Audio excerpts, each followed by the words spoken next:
Ave Maria, cheia de graça, o Senhor é convosco. Bendita sois vós entre as mulheres, bendito é o fruto do vosso ventre, Jesus. Santa Maria, Mãe de Deus, rogai por nós, pecadores, agora e na hora de nossa morte. Amém. Muito obrigada. Vamos sentar. Quem trouxe a Bíblia, abre em Mateus, capítulo 16, versículo 13 para frente. Vocês estão no amém ou na misericórdia? Acharam? Novo Testamento. Acharam, Mateus? Que a vocês estão folheando, abrindo ela de uma vez, assim, quando eu falar. Mateus, Marcos, Lucas e João. Vamos lá? Acharam, Mateus? Acharam? Achou? Capítulo 16, versículo 13. Ok? Chegando Jesus ao território de Cesareia de Filipe, perguntou aos discípulos: quem dizem os homens ser o Filho do Homem? Disseram: uns afirmam que é João Batista, outros que é Elias, outros ainda que é Jeremias ou um dos profetas. Então lhes perguntou: e vós, quem dizeis que eu sou? Simão Pedro, respondendo, disse: tu és o Cristo, o Filho do Deus vivo. Palavra da salvação. É importante que a gente leia, né, as coisas, grife, porque toda vez que a gente escuta a palavra de Deus, a gente precisa colocar-se no lugar deles, e essa pergunta hoje é direcionada a nós, né? Nós somos o novo povo, né? Nós somos os discípulos do mundo de hoje, né? Quando Jesus faz essa pergunta para os discípulos, é a pergunta que a gente chama de pergunta do meio do caminho, porque Jesus não fez essa pergunta no início da caminhada. Quando Jesus pergunta isso para os discípulos, eles já tinham visto a multiplicação dos pães, já tinha andado sobre as águas, já tinha curado tanta gente, já tinha ressuscitado. Jesus já tinha feito tanta coisa, eles já tinham visto tanta coisa. A pesca milagrosa era tanta coisa. Eles já tinham visto Jesus dizer assim, já tinham visto que era uma pessoa, eu fico imaginando só, né, a nobreza, né, a forma de andar. Já tinham visto que somente o olhar dele calava, que ele tinha uma capacidade impressionante de até no silêncio fazer as pessoas mudarem. Porque quando eles trazem para ele aquela mulher pega em adultério, o que fez a turma correr não foi o que Jesus escreveu, foi o silêncio dele, fez a turma correr. Porque a capacidade que ele tinha de se encontrar com ele e se colocado diante de si mesmo e diante de Deus. Esse homem que eles viram dizer assim: ouvistes o que foi dito, eu, porém, vos digo. Quem pode ter uma autoridade dessa? Eu, porém, vos digo. Então, quando pensou, será que ele é um dos profetas? Todo profeta que tinha que falar alguma coisa, falava, assim diz o Senhor. Ele não. Ele dizia, ouvistes o que foi dito, olho por olho, dente por dente. Eu porém, vos digo, amai os vossos inimigos. Com que autoridade alguém pode dizer isso, né? Que coisa devia ser vê-lo andar, né? Que espetáculo devia ser. Mas esse Deus que veio, né, Jesus aceita vir ao mundo para nos revelar um Pai. Revelar que Ele era Filho de Deus e que nós, por causa dEle, nos tornamos filhos de Deus. Por causa dEle. Então Jesus faz essa pergunta para os discípulos no meio do caminho. Nessa caminhada, nesse período que esse pessoal já tinha andado com Ele. E nós já escutamos essa frase inúmeras vezes. Tu és o Filho de Deus vivo. Mas eu fico pensando, e para cada um de nós? Porque a vida nossa, a nossa vida é uma rotina tão alucinada, que dificilmente a gente acorda, e durante o dia, ou na hora que levanta, lembra de Deus. Ou eu estou enganado? Porque tem que ter uma disciplina rigorosa, para que de manhã a primeira pessoa que você pense é nele, e não no emprego, no trabalho, ou na prova, naquele que você quer brigar. Às vezes a gente já acorda tumultuado, agitado, ansioso. Estou falando mentira? Xingando que tem sol, ou que tem chuva, que tem... Não é assim? Dificilmente a gente acorda, desperta e fala: bença, meu Pai. Mexi inteiro a seu dispor. Dificilmente a gente lembra que temos uma pertença. Dificilmente. Tem que ter alguém que já tem que ter trabalhado muito essa caminhada. Então eu fico pensando que Jesus vem até nós em qualquer estação da nossa vida. Ele vem hoje com você com 20, com você com 40, com você com 80, com você com 10. Ele sempre vem. Em todas as estações da nossa vida, Ele vem nos encontrar. Porque Ele quer nos libertar dessa vida meio mais ou menos que a gente vive. Deixar a gente numa vida de uma outra qualidade que Ele deseja. A gente preso no nosso ateliê, no nosso mundinho, achando que a vida é só isso. Não entendendo que fomos chamados a uma vida. E não entender o que significa ser filho do Altíssimo. E muito mais viver como sendo filho dEle. Aliás, isso já nem passa na cabeça. Como é que é esse negócio? Falar, viver como filho de Deus. A gente não pensa. Aí eu fico pensando. Todo mundo que encontrou com Jesus não saiu ileso. Os cegos enxergaram, os surdos ouviram, os paralíticos andaram, o morto ressuscitou. Zaqueu, que ele não falou nada, mudou de vida? Ou ele deu alguma ordem para Zaqueu? Nada. Ele tinha capacidade impressionante de colocar as coisas no devido lugar. Filó, mas eles encontravam com Jesus, ué? E a gente não encontra? De verdade, não encontramos? Quantas Eucaristias nós já fizemos até nesse momento? Inúmeras. Quantas? 20? Ah, que bacana! Às vezes até mais de 20. E o que de verdade isso transformou em nós? De verdade. Nem a água ficou igual diante de Jesus, gente, virou vinho. Até a água virou vinho. E nós que entramos e saímos da igreja, qual é o impacto desse Deus vivo em nós? Vivo. Já pararam para pensar nisso? Se hoje eu leio a palavra e penso, de verdade, quem é Deus? Quem é Jesus na minha vida? Pessoa que viveu 2000 anos atrás, por que pode estar fazendo alguma diferença para mim hoje? Sabe o que é interessante? A nossa vida espiritual, à medida que a gente vai lendo as coisas da palavra, a gente acha que já sabe tudo, já escutou tudo. Esse trecho eu já escutei, já sei até a resposta.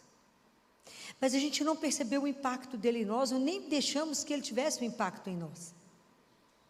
Então a gente fica, dado que a nossa vida espiritual já está construída, e na verdade a gente precisa aprofundar na nossa vida espiritual. A gente precisa amadurecer na nossa fé. A gente precisa de verdade entender que Ele é o Senhor, e Senhor é Senhor. Viver com Ele como centro da nossa vida, e não à margem como Ele está. Então a gente não vive assim. Então olha como é que a gente é interessante a nossa vida. De repente a gente está trabalhando, vocês estão lá no ritmo de vocês, ou no meu ritmo alucinado, vocês também. Vocês estão chefiando, governando, mandando acontecer, né? Diretora, supervisora, gerente. E de repente você levanta na preguiça, fala, ai gente, que tédio. Reunião de novo, aguentar aquele povo de novo. E as pessoas olham para você e falam, o que você tem? Você fala, nada. Você está triste? Não. Mas o que você tem? Nada. Nada, é como se fosse um amolecimento interior. A gente chama isso de assídia. É como se fosse uma preguiça. É aquela quando você não tem motivação, quando as coisas não te interessam, perde a alegria, perde o entusiasmo, vai vivendo por viver. Entusiasmo zero, sonho zero. É assim, vou levando. Desde quando Deus nos ensinou a ser assim? Trabalhamos sem nenhum entusiasmo, sem nenhuma alegria, sem nada, entramos e saímos dos lugares que estamos igualzinho. Você não deixou nenhuma marca legal em alguém, as pessoas não te viram e falaram, nossa, essa pessoa me contagiou. De onde que é essa alegria sua? Por que você está assim tão animada? Por que você tem essa preocupação em fazer o melhor? Por que a gente tem a preocupação de tudo que a gente faz fazer o melhor? O que o povo falava de Jesus?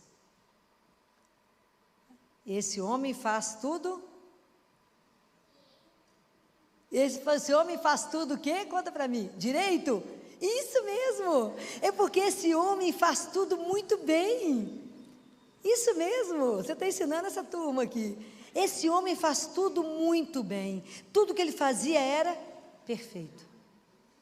Ele fazia bem todas as coisas. Será que o nosso trabalho também é feito assim? Porque o que nos motiva? Nós tínhamos que fazer a coisa para quem? Para Ele. Por Ele e para Ele. Mas como a gente deixa Deus à margem da nossa vida, Ele está longe de ser o centro, a gente não percebe, sabe por quê? Porque quando a gente tem sede física, é fácil perceber. Você está com a boca seca, uns têm dor de cabeça, você fala, não tomei água, você vai lá e toma água, fala, nó, que sede que eu estava. A sede espiritual, ela é dificílima de perceber. A gente não percebe que está com sede de Deus. Como diz o Salmo, a minha alma tem sede de Deus, do Deus vivo. A minha carne deseja Deus. E nós já desaprendemos de desejar Deus. Então a gente vive sem desejo. Se essa vontade de verdade de conviver com Ele, hoje, vivo, de ver a experiência com Deus que eu chamo, Ele fala, oi, estou aqui. De dividir a sua vida com Ele, de entender que a vida espiritual não é um chapéu que está plainando em cima da cabeça de ninguém. Ela tem que estar aterrado na sua vida, na sua existência hoje. Entender que não somos feitos só de matéria. Entender que Ele nos convidou para uma vida que não vai encerrar quando eu fechar os olhos. Que uma hora eu vou estar diante de Deus e eu não me preparo para essa hora.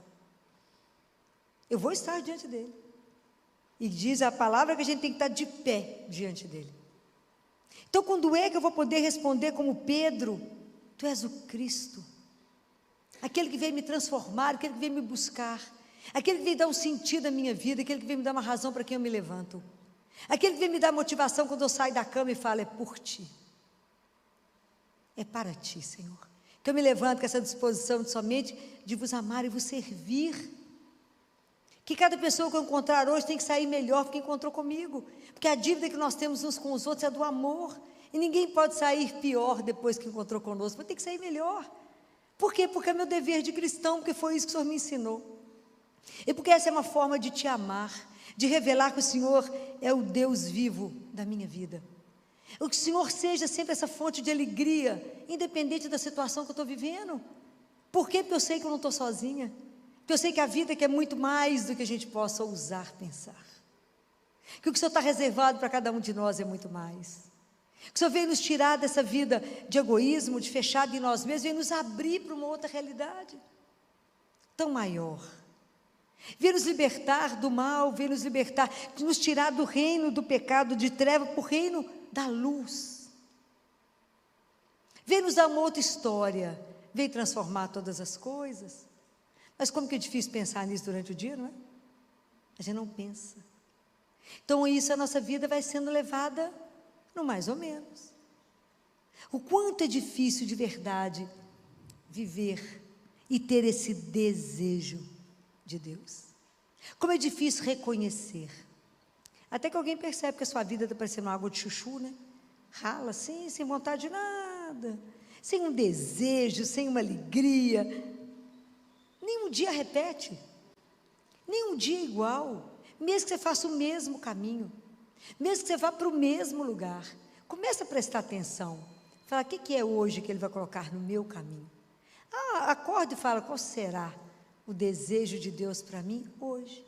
Como é que será que Ele me deseja hoje? Como é que a gente precisava pensar mais nele, né? E levar a sério a nossa vida espiritual. A gente não leva a sério a nossa vida espiritual. E ela é urgente. É preciso que a gente comece a cuidar do nosso coração, da nossa alma, que não está sendo nutrida, não está sendo alimentada. participar. Fico imaginando, né, a paciência, a delicadeza de Deus, que nunca desistiu de nós. Permanece vivo ali, ó, só esperando a sua visita. Que cada um de nós que recebeu a Eucaristia, recebe Ele vivo. E pode conversar com Ele, pode chorar, pode contar um problema, pode ali levar um problema e falar com Ele, qual a solução? Entregar e falar com Ele, Jesus, vim trazer isso para o Senhor. Porque somente o Senhor vê. Me dá o caminho, porque eu estou aqui somente para vos amar e vos servir. O tempo é curto. O tempo é tão curto, Senhor. Daqui a pouco você já me chama, acabou. Não me deixa passar ao largo da vida. Como é que nós vamos, se a gente não renova essa esperança em nós, nós renovamos isso no irmão? Não renovamos. E nós cristãos hoje temos que brilhar nesse mundo. Tem que ter um ponto de luz nesse mundo tão escuro. Não podemos ter medo. Jesus falou, não tenhais medo. Por quê? Porque eu estou aqui, hoje, vivo. Como eu desejo que vocês tenham coragem, assim como Pedro, de dizer, tu és o Cristo, o Filho de Deus vivo. Tu és o Cristo que eu recebo na Eucaristia. Tu és o Cristo vivo ali, ó, no sacrário, que de uma forma misteriosa está ali, encarnado. É uma forma misteriosa. Que eu não preciso de te ver, Senhor, o Senhor me vê quando eu chego. E conforme Ele diz, a alma é transformada a partir do momento que ela chega ali. Mas somente o Pai e o Espírito Santo sabem o que eu faço na alma de alguém que vai me visitar. Mas Jesus, mas eu vou ficar ali quanto tempo? Ele fala com o monge, não preocupa quanto tempo você vai ficar aqui. O tempo que você ficar aqui, o seu trabalho eu modifico. Ó, o dia que a gente aprender esse caminho curto, hein? O dia que a gente entender que a gente não faz as coisas pela força das nossas mãos, pela nossa sabedoria, pela nossa capacidade. O dia que a gente entender uma coisa que Ele disse, sem mim, nada podeis fazer. Mas nada é nada. Então, por dia que a gente aprender a pedir a Deus a graça da infância espiritual, e confiar nele como um menino confia de olho fechado, e dizer, Senhor, me conduza. O Senhor me chamou à vida e me ajude a vivê-la com a dignidade de filho. Me ensina a ser filho de Deus. Me ensina a viver da confiança, do abandono nas suas mãos. Sei que o Senhor vai me levar para os melhores lugares, mesmo que a gente passe problemas difíceis, situações difíceis que a gente não sabe o caminho, mas quem sabe? Ele. Essa confiança, esse abandono, essa entrega. Fala, Senhor, apenas sei que é caminho de mão dada. Se o Senhor sabe, está tudo certo. Mas para isso, não vamos conseguir que Jesus seja o Senhor da nossa vida, se a gente não tiver uma disciplina espiritual. Isso inclui a Eucaristia. Eu vou morrer falando com vocês. Vá à missa diariamente. Receba Jesus diariamente. Encontrem com Ele, permita esse encontro, como dizia Padre Pio, esse mistério, Senhor em mim, eu em Ti. É um mistério, é mistério demais, porque o dia que Deus couber a nossa cabeça, Ele deixou de ser Deus. Esse mistério, imagina que Ele nos permite ser alimentado por Ele, isso é uma das coisas mais é o maior tesouro da igreja, é Jesus vivo, gente. Ele não foi embora, Ele permaneceu. Isso é uma coisa alucinada. Imaginar que eu posso vir aqui conversar com Ele a hora que eu quiser, igual o povo conversava, só que eu não vejo, eu não pego nele. Mas eu venho aqui e falo, Jesus, vem cá te contar uma coisa. Porque ele já sabe, hoje ele conta de novo, e Ele tem paciência de ouvir. Ele é tão educado. Mas Ele jamais vai nos obrigar, jamais. Mas eu vou pedir a vocês, insistam nisso, peça a Ele a graça. Filó não tem hora, já sei, vocês que lá na Santa Rita, tem missa às 6 horas da manhã. Tem missa que é 6h30, tem missa que é 7, tem missa que é 8, tem missa quanto é horário, de acordo com a sua agenda. Pergunta para Ele que Ele te dá o lugar. Confesse. Faça adoração. Veja a sua vida espiritual, leia a palavra, medite, para que você se encha. Para que a hora que vier as dificuldades, você saiba se posicionar. A hora que você tiver uma decisão para tomar no seu trabalho, que você tome baseado na palavra de Deus. Por quê? Porque você é filha dEle. Então, todas as nossas atitudes têm que revelar aquele que eu creio, aquele que é meu Pai. Era tão interessante que eles falavam que Jesus ficava como se estivesse no colóquio com outra pessoa. As coisas acontecendo, Jesus conversando. Com quem? Com o Pai. Passava horas com Ele conversando, horas. Passava noite adentro com o Pai dele. Porque tudo que ele queria fazer era para agradar o Pai, fazer a vontade do Pai. Lembra do encontro dele com a samaritana? Os discípulos tinham ido buscar comida na cidade, e quando chegaram falaram com ele assim: Senhor, come alguma coisa? Ele falou: o meu alimento é fazer a vontade daquele que me enviou. O nosso alimento é esse? Não, está longe. A gente come 5 vezes por dia, 6 vezes ao dia, ainda tem fome. Mas é porque a fome que nós temos, que ainda não foi saciada, é a fome dessa relação tão íntima com Deus. E Jesus quer essa intimidade com cada um.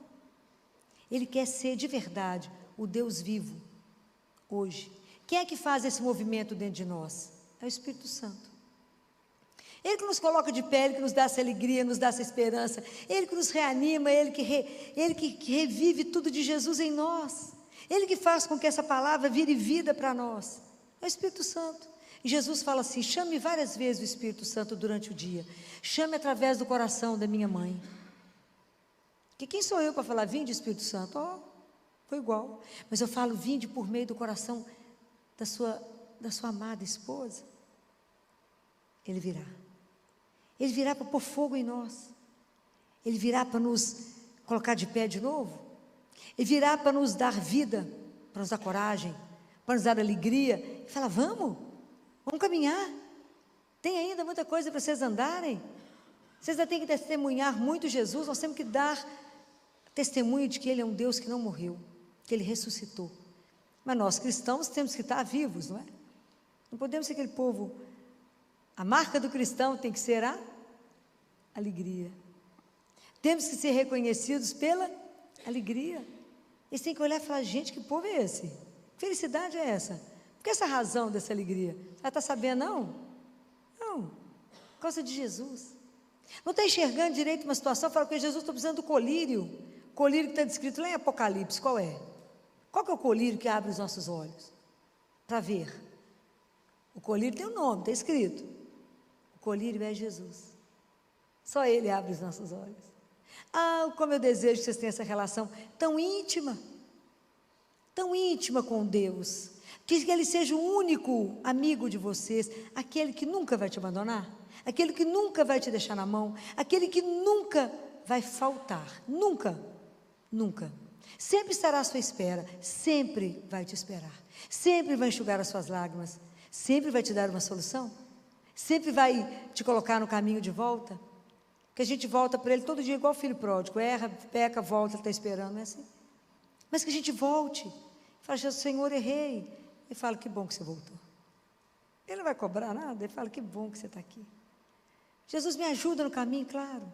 Está aflito com o quê? Está com medo de quê? Está angustiado com o quê e por quê? Eu estou aqui. Como é difícil para nós assumir isso, né? Viver com esse Deus que se importa conosco. De verdade, Deus se importa com o detalhe do detalhe da sua vida. Ele se importa. Jesus não viu isso, eu te garanto que Ele viu. Não tem nada que passe despercebido aos olhos de Deus. Por causa de quê que eu posso falar isso? Por que eu posso afirmar isso? Arriscam? Por causa de quê? Por causa de quê? Fala, por que Jesus tem por nós? O que é a coisa mais linda que Ele tem por nós? O amor. O amor que Ele tem por nós é incondicional. O dia que vocês entenderem que vocês são filhos únicos dEle, é como se não tivesse mais nenhum no mundo. Mas a gente não usufrui disso e prefere ficar ali sofrendo, angustiado, pedindo opinião para os outros. Vai pedir opinião para Ele. Faz: Jesus, vim te contar mais um para você poder me resolver o que é para fazer. Porque a única pessoa que vai resolver mesmo é o Senhor, porque todo mundo pode falar o que quiser. Enquanto o Senhor não falar, nós vamos ficar no mesmo lugar. Então decida por mim. Me conduza, me leva onde o Senhor quer que eu faça as coisas. Vamos junto. Vamos tomar frente a tudo isso. Me ilumina para tomar as decisões certas. O dia que Ele for seu melhor amigo. Você chega lá, chora, depois sai animado. Entrega os problemas para Ele, depois qual o problema que a gente passa a ter? Nenhum. Já entregou.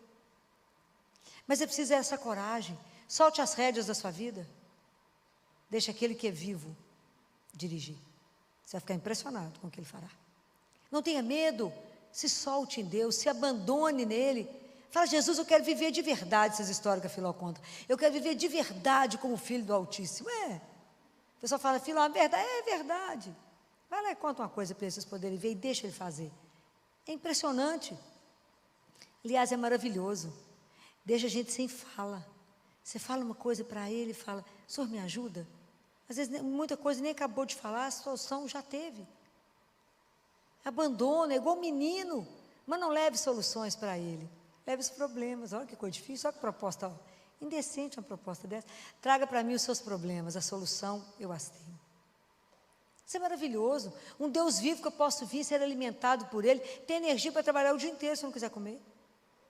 É um corpo que me carrega. Esse Deus que nos sustenta, isso é uma coisa maravilhosa, mas nós temos que começar a viver dEle, por Ele, para Ele, com Ele e nele. Isso não tem preço na nossa vida. Mas é preciso que a gente não tenha medo. Quanto mais vocês se entregarem a Deus, mais vocês terão. A relação com Deus é toda inversa. O que Ele precisa do que nós temos? Nada. Precisar de alguma coisa Ele não precisa. Mas Deus tem mais sede do seu amor por Ele do que nós temos sede do amor de Deus por nós. Deus tem sede de te amar. Ele tem sede. Então a gente precisa pedir a Ele, Jesus, aquele refrão do salmo que a gente rezou domingo, alguém lembra? Qual que foi o salmo de domingo? Qual foi o refrão que a gente falou com Ele? A gente pede a Ele aqui, que Ele não deixe essa obra que Ele começou inacabada. Nós somos obra das mãos de Deus. Cada um de nós é um sonho de amor dEle, pode acreditar nisso. A gente só existe porque é amado. Nós só estamos aqui nesse momento, até agora sentado, por causa do amor dEle. Se Ele não quisesse, nada disso aconteceria. Então, fala com Ele, Senhor, só começou essa obra. Me permita acabá-la. Vamos até o fim. O Senhor sonhou comigo para ser o quê? Fazer o quê mesmo? Me deixa concluir o que o Senhor sonhou por mim. Vocês vão ficar impressionados. Pode ser que Ele vire a vida de vocês do avesso. Tem coragem de dizer isso para Ele? Tem que ter. Fala que Jesus aproveita enquanto eu ando, falo, escuto e enxergo. Para o Senhor poder terminar o que o Senhor começou. Não deixa eu ir embora sem concluir o que eu vim fazer. Não deixa. O tempo é curto, então tem que ser rápido também, porque o tempo é curto. Estou ficando velho, o tempo é curto. Vamos, acelera. Tenha coragem e deixa o dia na mão deles. Vocês vão ficar tão encantados com tanta surpresa, com tanta coisa que o Senhor pode. Nós não podemos nada, mas Ele pode. Então, o que eu desejo quando eu vejo essa profissão de fé é que Jesus possa de verdade ser Deus vivo na sua vida. De verdade, Ele possa enxugar suas lágrimas, acabar com seus medos, com suas angústias, com as suas crises de ansiedade, com tanta angústia, preocupado com o futuro. Nós não sabemos nem o próximo segundo. Segurança porque se eu tenho alguém que me ama como Ele é. Filó, mas você não sabe daquilo que eu desejo. Eu não sei não, mas Ele sabe. E se vai ser algo bom para a minha vida, Ele vai me dar. Se não for isso, Ele vai me dar algo muito melhor. Por que você afirma isso? Por causa do amor. Deus será incapaz de fazer alguma coisa de ruim na sua vida. Deus jamais te decepcionará. Ele diz para Catarina de Siena, eu cuido do verme da casca da árvore. O verme da casca da árvore. Como não vou cuidar de um filho meu? Como eu posso decepcionar o meu filho que confia em mim? Pensar nisso? Como eu posso decepcionar um filho que confia em mim? Como eu posso? Então aprenda a viver na confiança, igual menino confia. Igual menino que tem certeza que pediu, vai ter. Já agradeça. Fala, vem cá te trazer um negócio para poder resolver para mim. Vai trazendo tudo para Ele, é uma beleza, aí você fica leve. Vinde a mim todos vós que estáis cansados, eu vos aliviarei. Porque o meu fardo é leve. É leve. Quem carrega por nós? A gente é que tem ilusão que faz alguma coisa, Deus é que faz tudo. Dividam isso com o Senhor. Aprendam como eu gostaria de ter tempo de sentar com vocês. Para a gente conversar tantas horas sobre a beleza desse Deus vivo. Para que você nada coloque entre você e Deus. e que nada te impeça de fazer uma entrega definitiva a Ele. Se entregue e fala: Senhor, eu quero viver essa experiência de um Deus vivo, do Senhor que viveu lá e que permanece aqui, que não nos abandonou, que sabia que a gente ia ter força para chegar no caminho. Já contei isso para vocês, que isso é uma visão dos místicos, que que depois que Jesus termina de lavar os pés dos discípulos, que ele veste de novo a túnica, quando ele assenta à mesa, diz que os anjos ficam paralisados, que ele chama o Pai, e ninguém imagina, e ele pega o pão e pede ao Pai permissão para ficar em cada pedaço de pão, em cada gota de vinho. E ele falava: eu preciso permanecer com eles, porque se eu for, eles não conseguirão voltar para casa. Pode imaginar que amor é esse? Eu não posso ir, eu preciso ficar. Diz que os anjos ficam paralisados com o pedido que ele está fazendo, para que ele permaneça em cada migalha de pão, em cada gota de vinho, ele esteja inteiro para ser o nosso alimento, o nosso sustento, o amor da nossa vida. Até a gente poder dizer: Ele é o meu amor, Ele é aquele que me basta. Tudo passa, Deus permanece. Esse que preocupa comigo, com cada detalhe, que sabe por que você chora, né? Que vai consolar suas lágrimas, que vai ter a solução daquilo que te angustia. Esse Deus que põe no colo, que carrega quando está pesado, que fala: estou aqui, não perturbe o vosso coração. Essa frase é de matar. Credes em Deus e crede em mim, não perturbe o vosso coração. Eu não fui, eu permaneço. Nós temos muitos tesouros na igreja. Não abandone o maior tesouro da nossa vida, que é Jesus vivo. Venha vê-lo várias vezes, aqui, no sacrário, aonde vocês puderem ir, na igreja que vocês passarem perto, entra, fala, o tempo está corrido, chega lá e fala: vim só te dar um beijo, e sai. Se o tempo é só de um beijo, você não imagina o que você vai ganhar naquele beijo. Ela fala: vim só te dar um beijinho e estou saindo.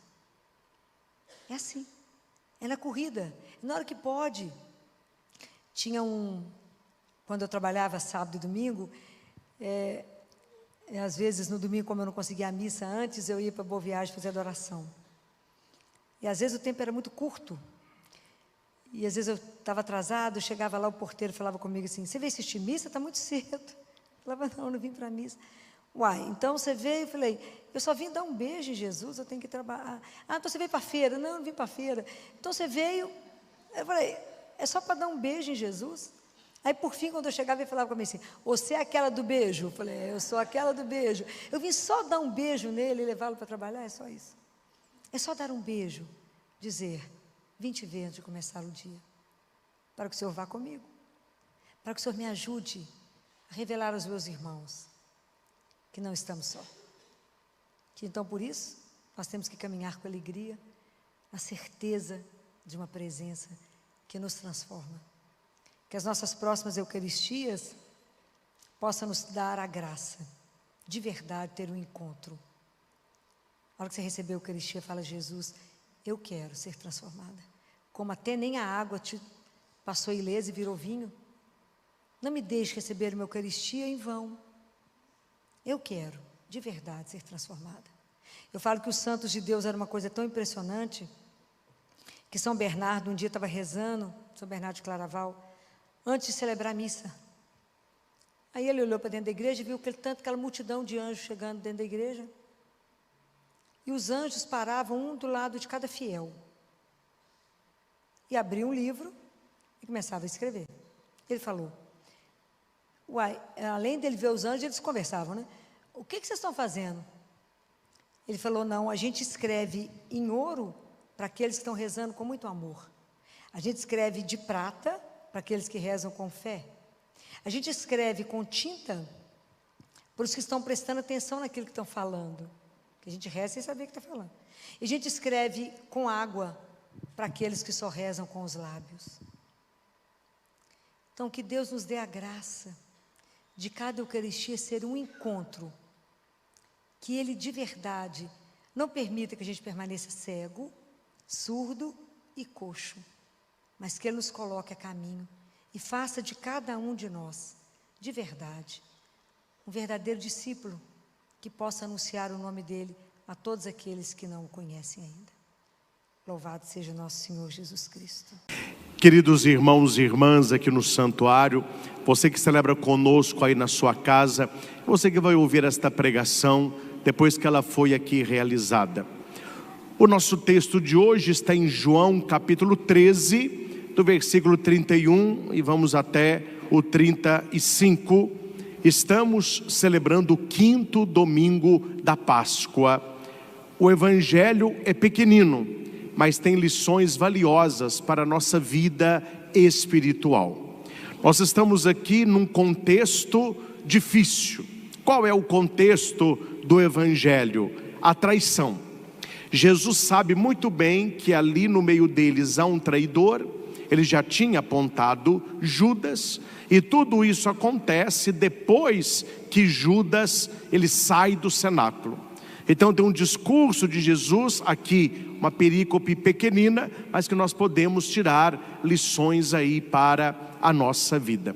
O evangelho vai dizer que o discurso de Jesus, depois da saída de Judas, não é um discurso baseado na traição, mas na glorificação.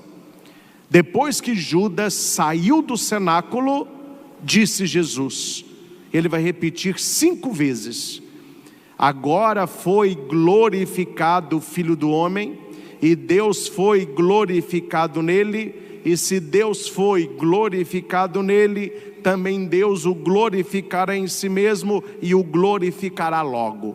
Não é uma repetição, é uma ênfase, porque a maior glória de Deus se dá pelo sacrifício de Cristo na cruz.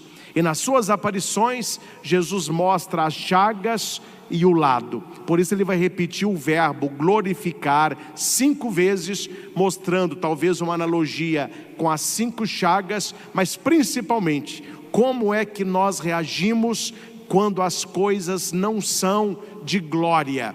Porque nem sempre a glória de Deus passa pelo sucesso, passa pela fartura, mas pode passar pela cruz. Jesus, ele vai glorificar o seu Pai pela sua própria vida, pela sua própria obediência e por aquele embrião da igreja que está ali com ele. Mas não se esqueçam, meus irmãos, que Jesus faz essa oração do agora foi glorificado só depois que Judas saiu. A pergunta que fica para nós é: o que precisa sair da nossa vida para que nós possamos glorificar a Deus? Qual é a situação, o lugar, talvez aquele vício que está nos impedindo de ser e não apenas de dizer o glória a Deus? Judas, ele fazia parte do grupo dos 12, mas não era muito amigo de Jesus, porque se mostrou um traidor. Então Jesus espera Judas sair, e quando Judas sai, ele faz a oração: agora sim, o Filho do Homem foi glorificado. Ele sabia que Judas sairia para traí-lo. Daqui a poucos versículos, Judas volta, o beija, e Jesus vai chamá-lo como ele realmente o era, amigo. Traz o Filho do Homem com um beijo. Judas não foi amigo de Jesus, porque o amigo não trai, mas Jesus continuava amigo de Judas. Quando o texto fala por 5 vezes que Jesus vai ser glorificado, nós precisamos aprender, não é fácil, mas é necessário, a glorificar a Deus também no sofrimento. Porque há um discurso hoje que conquista muita gente, que com Deus é vitória, é alegria, é sucesso, é dinheiro, é crescimento, até que a pessoa vê que isso não acontece desse jeito, e ela vai então ver que a sua fé foi condicionada.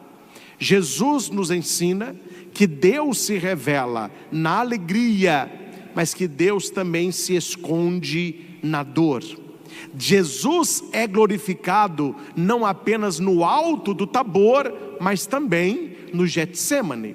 Jesus consegue glorificar o seu Pai na alegria e no sofrimento. Na alegria é fácil glorificar a Deus. Como que eu glorifico a Deus? No sofrimento, na tristeza, transformando esta dor em oblação. Foi isso que fez Santa Teresinha de Lisieux, São João da Cruz, São João Crisóstomo e tantos outros santos, que nos ensinam que ninguém busca sofrer, ninguém busca sofrimento. Padre, quem é que busca sofrimento? Masoquista.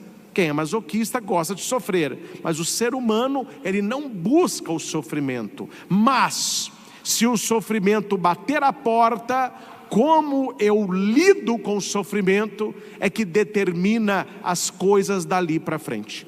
Não é o sofrimento em si, é como eu lido com o sofrimento. Daí entra a oblação dos santos. O que significa isso?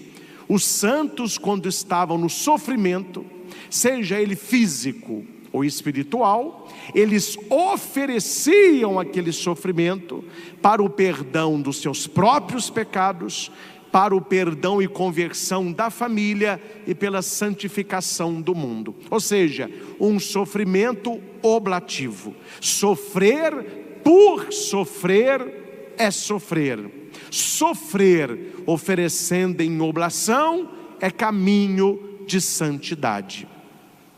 São João da Cruz, ele nos ensina que nas noites escuras da sua vida e da sua fé, ele ofereceu isso em oblação para a própria santificação e santificação dos pecadores. Precisamos aprender que esta glória de Deus, ela se dá não apenas num local, mas num estado. Porque há duas maneiras de reagirmos perante a dor. A primeira maneira é endurecermos. A segunda maneira é amolecermos. Começo com o Evangelho. Jesus, ele poderia ter sido duro na palavra quando Judas saiu. Ele poderia ter dito: maldito este que acaba de sair. Ele é um traidor.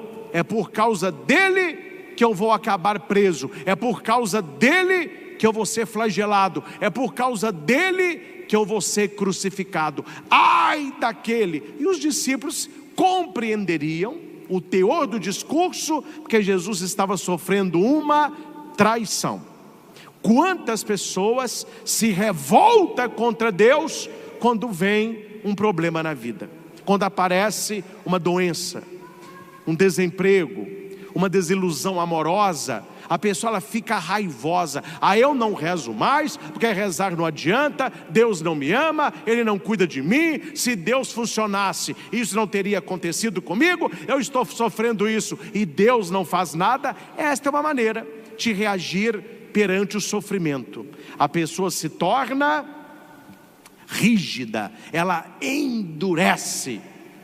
Jesus, pelo contrário, ele amolece. Após as 5 vezes que ele vai falar da glorificação, ele olha para os seus discípulos e os chamam de filhinhos. Não é algo usual de Jesus. Ele poderia ter falado ali amigos, mas ele usa filhinhos. Filhinhos, naquela época, era a maneira que a mãe chamava as crianças menores. Então Jesus, ao invés de se endurecer no sofrimento, ele se torna mais maleável.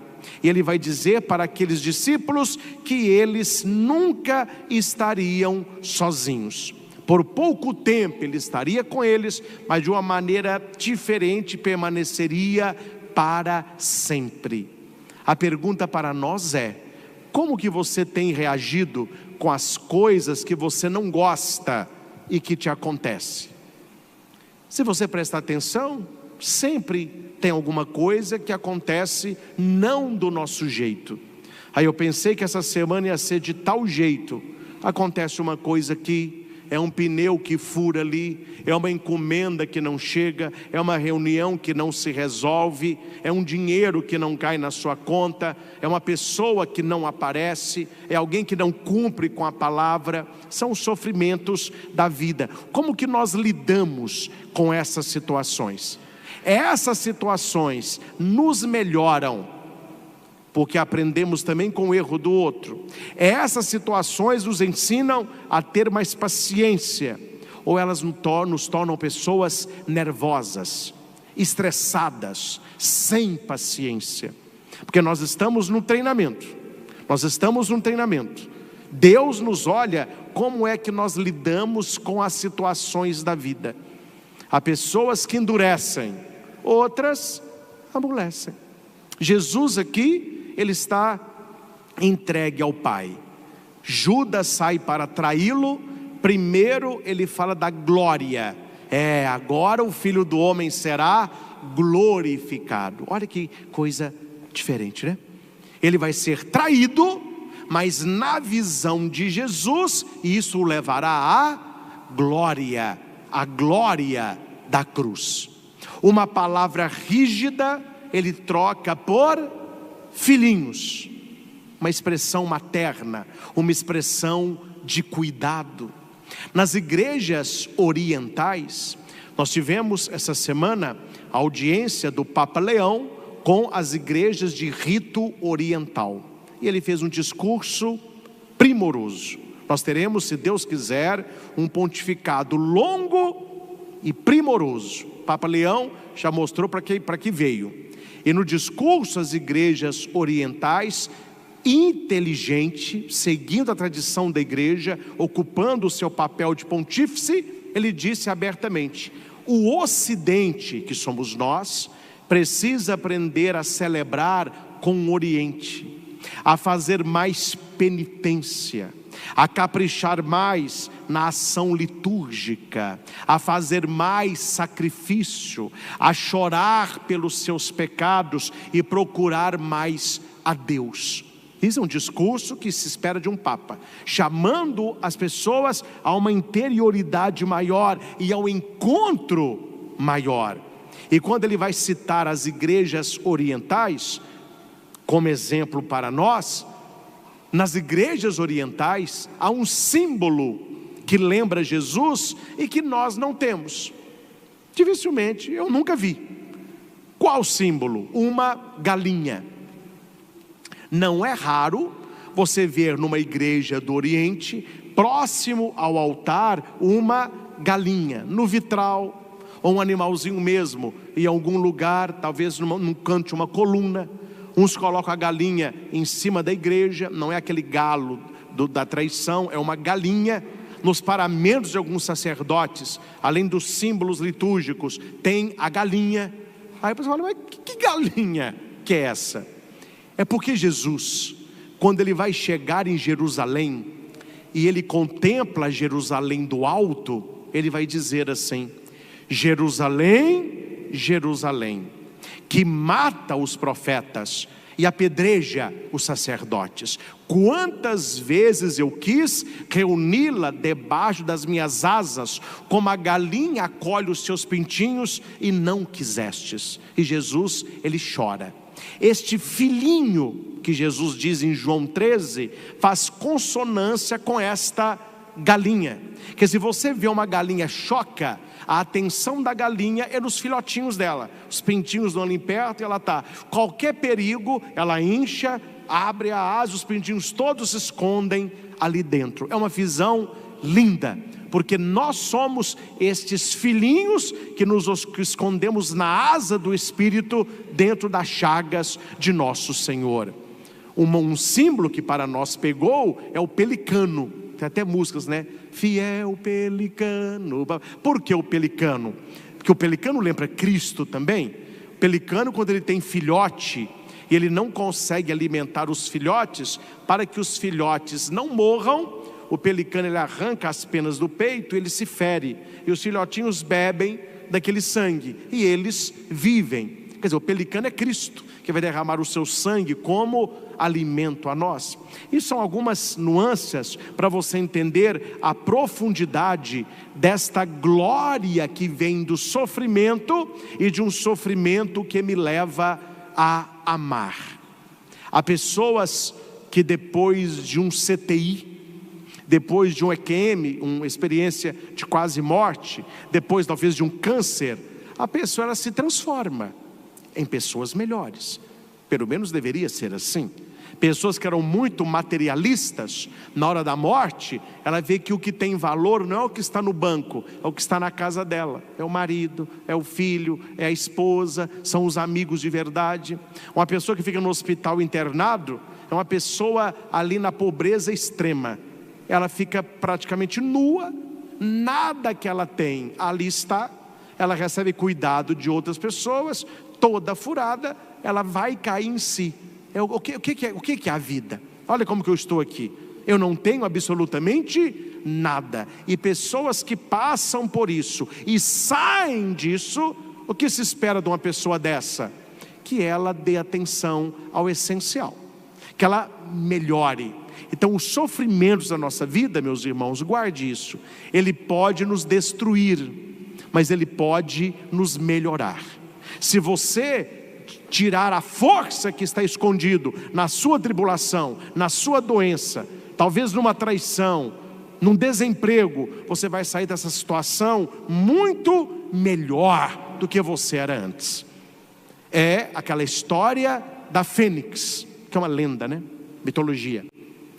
Quando ela está velha, despenada, quase morrendo, ela se queima, ela pega fogo e fica aquele tanto de cinza.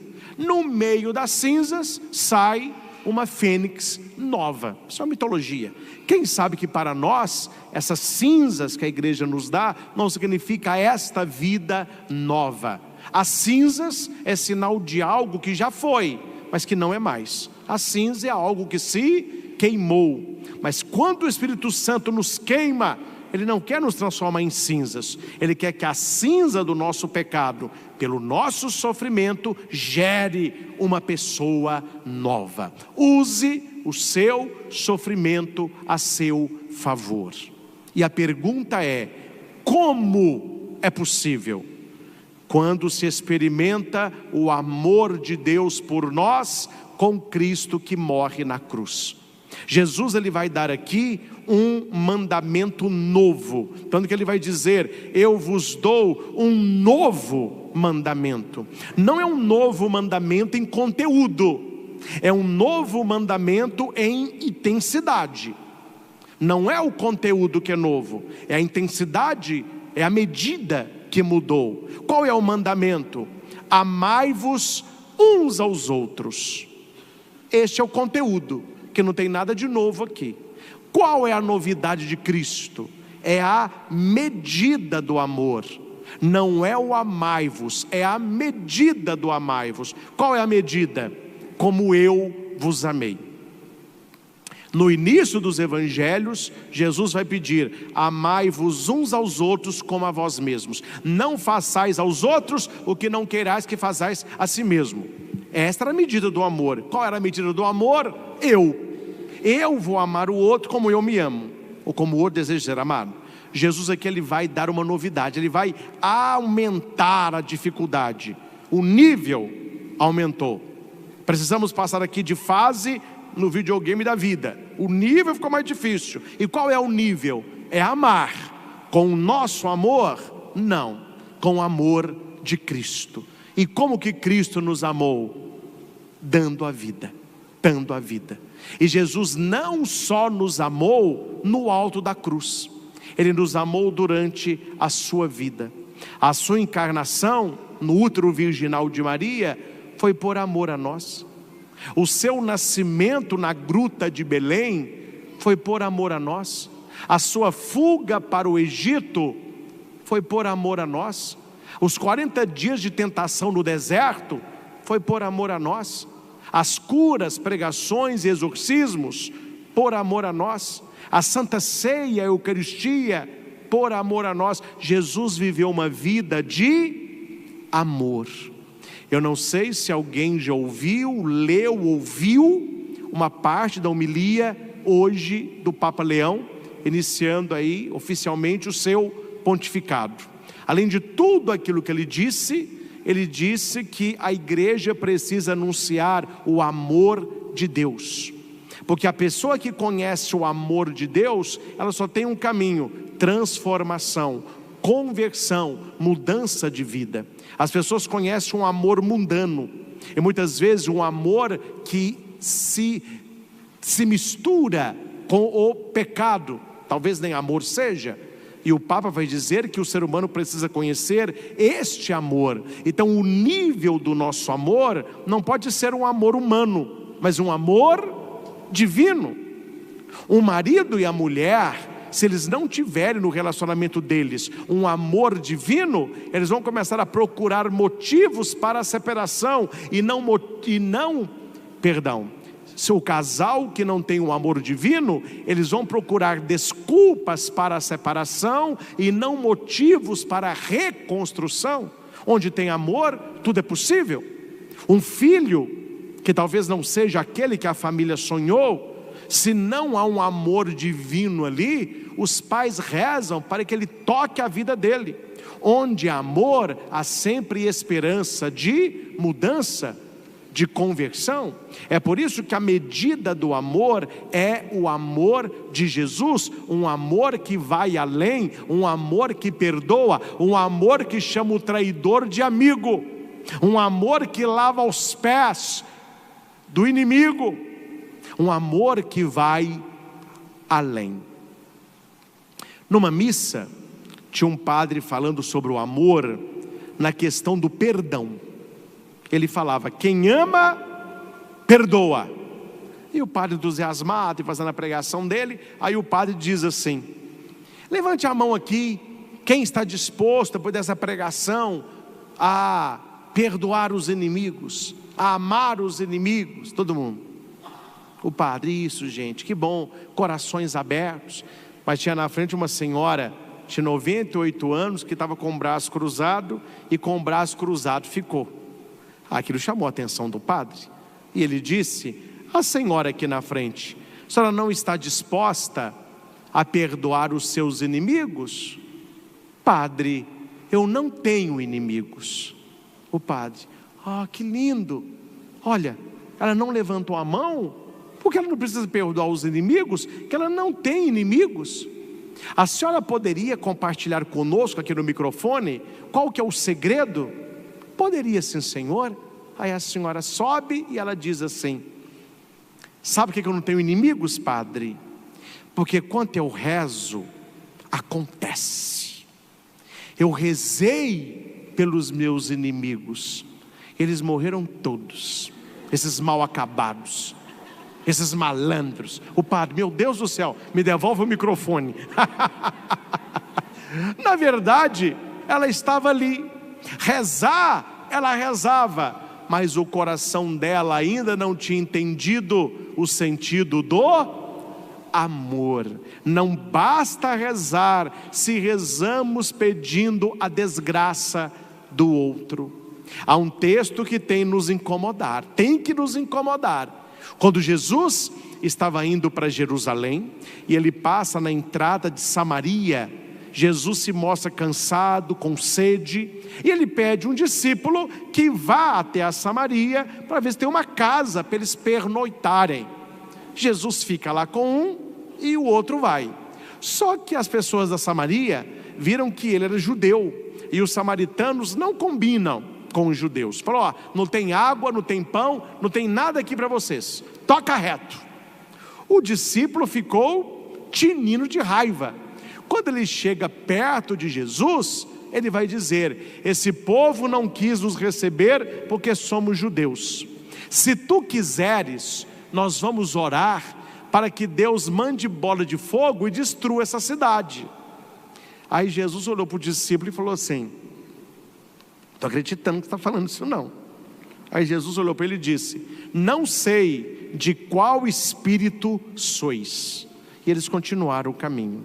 Ficou este enigma na frase de Jesus. Mas para nós é muito claro: se aquele discípulo, apesar da rejeição, apesar do sofrimento, apesar da negação, tivesse o Espírito Santo, ele nunca desejaria o mal de alguém, apesar do mal recebido. Eu vou repetir isso aqui. A pessoa cheia do Espírito Santo jamais deseja mal para aquele que te faz mal. O mal do outro não justifica o nosso. Aí Jesus vai dizer: não sei de que espírito sois, porque o Espírito Santo não é. Qual que é esse espírito aí? Qual que é o espírito da vingança, da rivalidade, do olho por olho, dente por dente? Então, quando Jesus nos pede este amor, é um amor concreto, não é um amor labial. E aqui, meus irmãos, permitam-me, nós podemos ser pessoas melhores, sim ou não? Sim. Diga: eu posso ser melhor. Posso ser melhor. Eu acredito. Agora a questão é: nós vamos começar aonde? Onde? Não há um outro lugar. É na família. É na família.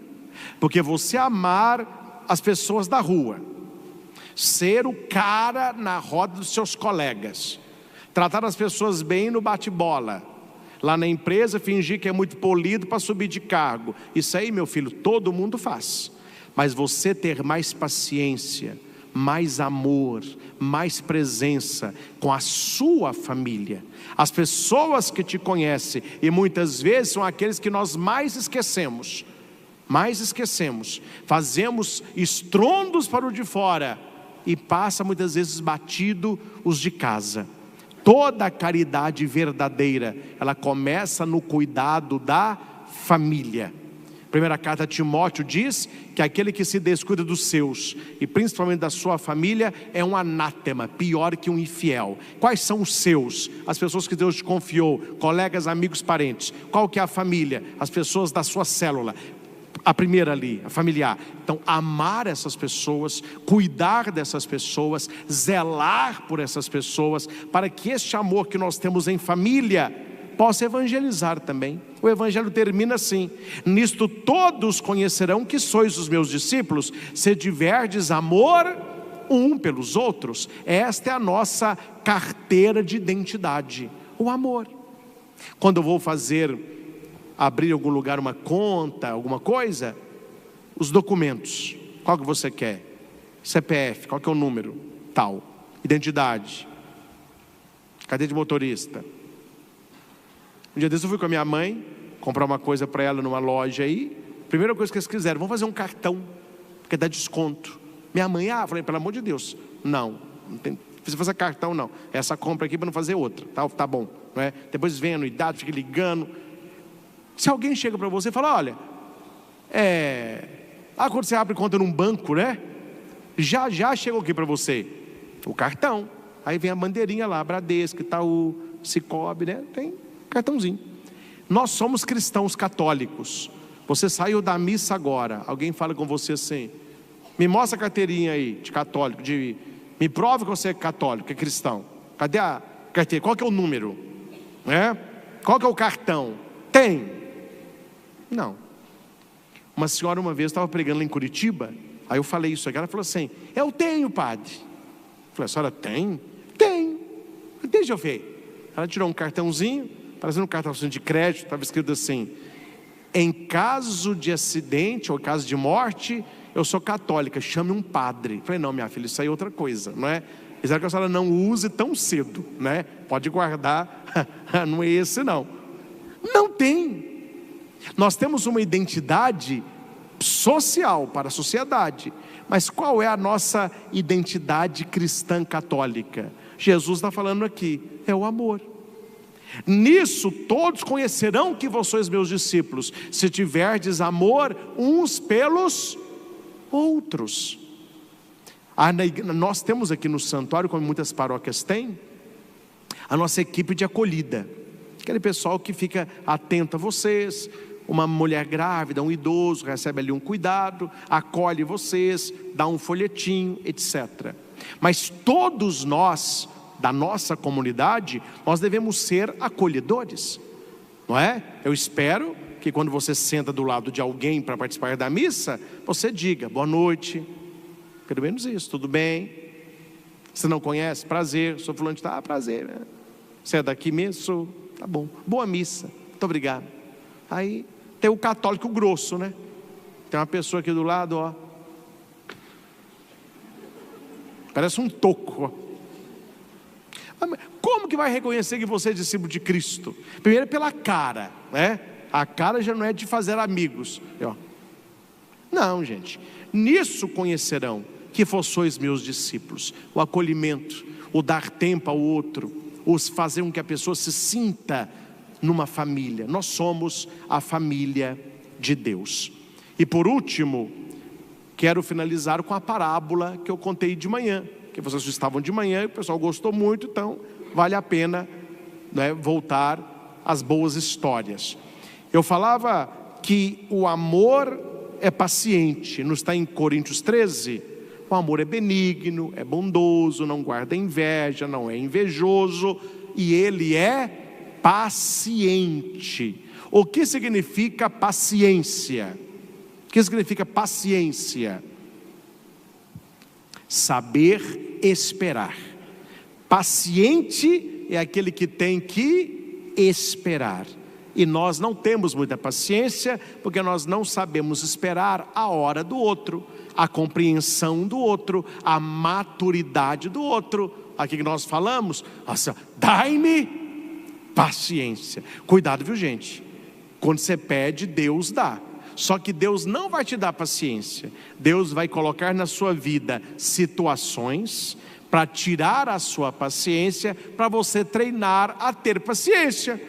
Por isso a pessoa falou: padre, eu não estou entendendo não. Quanto mais eu rezo para ter paciência, mais coisa me aparece, Deus está te dando. Porque Ele não vai tirar a tribulação, Ele vai colocar situações para você treinar a paciência. Pega um rapaz lá na academia levantando pezinho. Aí ele fala com um cara assim: nossa, esse pezinho aqui não está dando não, não estou querendo fazer muito esforço não tem um pezinho mais leve não? Você está falando: levanta para mim esse aí. Não, meu filho, não vou diminuir, eu vou aumentar. Se não aumentar a carga, você não ganha muque não. Nunca vai diminuir o peso sempre, e o peso não fica mais leve, a gente vai ficando mais forte. Quer dizer, a sua paciência aumenta quando você aprende a não se estressar com aquilo que antes te estressava. É preciso saber esperar. Toda pessoa que ama, ela pensa mais. Ela pensa para falar, ela pensa para agir. Ela sempre diz: posso responder amanhã? Podemos ver isso daqui a pouquinho? Deixa só eu pensar, deixa só eu acalmar. Você não vai falar com a pessoa não, você pensa, né? Deixa só eu acalmar para eu não voar em você agora aqui, né? Para não te socar. Então fica aí um pouquinho, eu vou ali na minha sala, 5 minutos, deixa só eu... Qual que é a história? Num condomínio, tinha muitas casas bonitas, né? E não tem cerca, tudo assim muito florido, lugar lindo. Um casal que trabalhava bastante resolveu esticar um feriado na sexta, e eles viajaram na quinta noite para voltar no domingo. Era um dono de um grande cachorro muito bonito, treinado, muito dócil.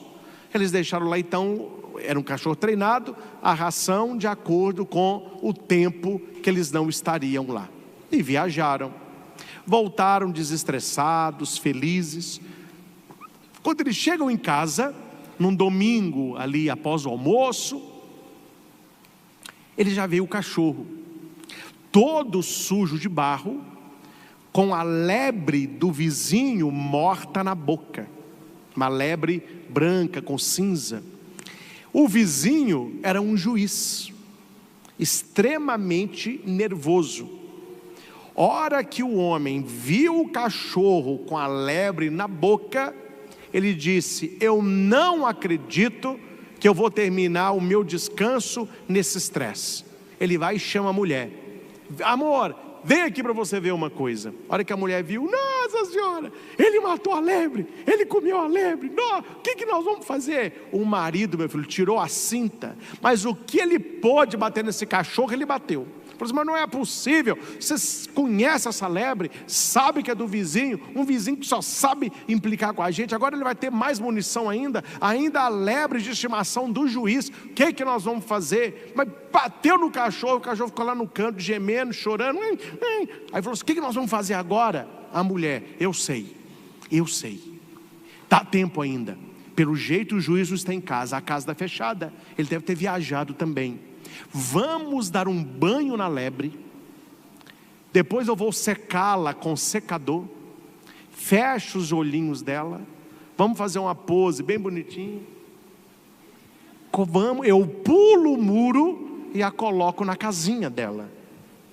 Ele vai chegar de viagem, ele vai ver a lebre, vai chamar, ela vai ficar lá quieta, igual um bebê reborn, não vai nem mexer. Aí ele vai falar, esse bicho morreu, resolvido o problema, ele vai enterrar a lebre, vida que segue. O marido, amor, mas você é inteligentíssima, então vamos fazer isso. Lavaram a lebre, secaram com secador, ela ficou linda de novo, felpuda, bonitinha.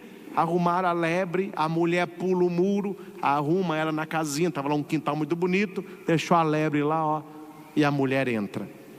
Foram passando as horas do dia, o sol se pôs, ali para umas 7, 8 horas da noite, eles olham, o portão abrindo e a casa se acendendo, chegou o juiz. A mulher, nossa, vamos agora torcer, porque nós não temos nada com isso. O juiz, ele entra, e a mulher, ele sai, anda pelo quintal, abre o portão dele, entra no quintal dela e toca a campainha. A mulher falou com o marido, danou-se, viu?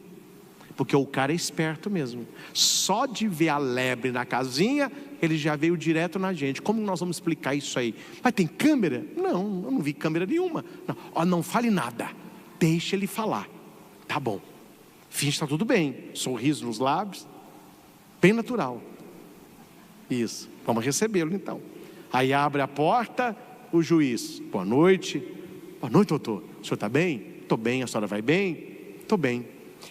O assunto é um pouco delicado, é sobre a minha lebre. A mulher, a senhora quer sentar? Porque envolve o seu cachorro. Ela falou, meu Deus do céu, vamos sentar então. Doutor, eu posso explicar? Não, deixa eu falar primeiro, depois a senhora pode falar alguma coisa. Vocês talvez não saibam, mas eu aproveitei esse feriado para descansar. Nós também. Pois é, eu viajei na quinta noite e estou voltando agora. Você acredita que a minha lebre, ela amanheceu morta na quinta? Eu não sei como ela entrou em casa, a gente encontrou ela na cozinha, sem vida. Como ela é um animal muito querido por nós, nós a sepultamos no nosso quintal. Eu fiz um buraco, coloquei ela, fiz lá como se fosse uma tumbinha, pus uma florzinha para ela. Mas chegando agora, eu vi umas patas de cão cheio de barro, e eu fui até o buraco que eu sepultei, e ela não está lá. Eu acho que foi o seu cachorro, porque eles eram grandes amigos, e eu já estudei que o cachorro, no momento de muita dor, ele procura quem ele mais ama e confia. Eu acho que eu sei o que aconteceu. Eu acho que o seu cachorro desenterrou a lebre, e com certeza vocês ainda não viram, mas se ele aparecer com essa lebre na boca, não se assuste, é porque ele procura na dor quem mais confia e ama. Ele tem certeza que vocês talvez poderiam ajudá-lo.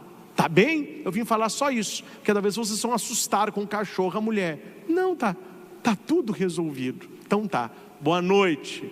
Boa noite. Aí ele saiu. Aí o marido falou assim: quem busca a lebre? O pior de tudo, meus irmãos, foi quando a ficha caiu. Quem foi que levou inocente? O cão. Agora eu te pergunto, depois da surra dada, o que fazer? É isso que acontece na nossa vida. As pessoas que nós amamos, muitas vezes vêm para perto de nós sujas, procurando uma ajuda, e nós não temos paciência, nós não sabemos esperar, e já vamos com 5 pedras nas mãos, e depois nós vemos que a pessoa queria apenas o nosso amor, queria apenas ser escutada, queria apenas um abraço. Se aquele homem tivesse tempo para analisar o acontecido, ele veria que no quintal havia um buraco, mas eles não tiveram paciência e agrediram aquele que era o melhor amigo, tanto deles como da lebre. Meus irmãos, é por isso que o amor de Deus é paciente. Deus olha para nós, Ele não toma uma decisão, Ele espera os dias, as semanas, os meses, para entender profundamente o que se passa no nosso coração. Isso também é amar. Tenha mais paciência com a sua família, mais paciência com seu marido, com a sua esposa.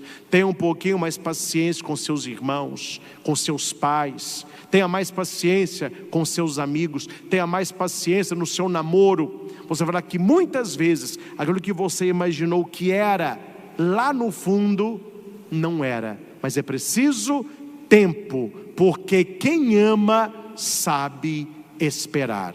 Aprendamos, meus irmãos, com Jesus, a encontrar a Deus também nos sofrimentos, a nos refugiarmos debaixo das asas do Espírito e testemunharmos o seu amor com gestos diários, na rotina da nossa família. Que Nossa Senhora nos ajude a viver o verdadeiro amor, ela que é mãe do belo amor. Que Maria, lá do alto dos céus, interceda por nós, pelas nossas famílias, para que tenhamos o dom da paz.